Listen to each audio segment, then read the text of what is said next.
I used to be a thug, now I'm saved, homeboy. I've been forgiven, I'm on that 116, it's how I'm living. Had two parents that loved me, but I rejected their advice. BET and MTV had so much influence in my life. I was raised by hip-hop, that's why I didn't turn out right. They told me shoot for the stars so I could shine like Vegas nights. The American dream, fame and fortune, big city, bright lights. I felt like I was about to blow up nets like a dynamite. So I shot for the stars, but it never took off. Like a broken kite, developed anger issues, got in so many fights. I remember watching music videos and wanted to park every night. I wanted what they had, shoot. I wanted to live a celebrity life. The Bible called it foolish pride, selfishness, and enticed. I wanted all the money, cars, clothes, shoes, chicks, and ice. Inside I was evil, but outside I looked nice. Like having your favorite meal with no heat, that's nasty, right?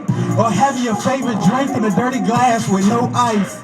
Or having perfect hair, but be full of life. Sin was living inside of me like a parasite, eating up my personality. I was his appetite. I was blinded by my sin, but Jesus stepped in and gave me sight. Now I'm a Christian rapper.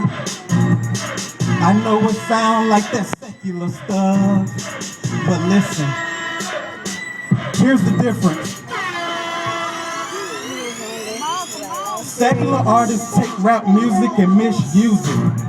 We take rap music and put Christ into it. So how do you like your rap music? Holy or polluted? See, those rappers stink, sorta like they pooted. So run from those rappers.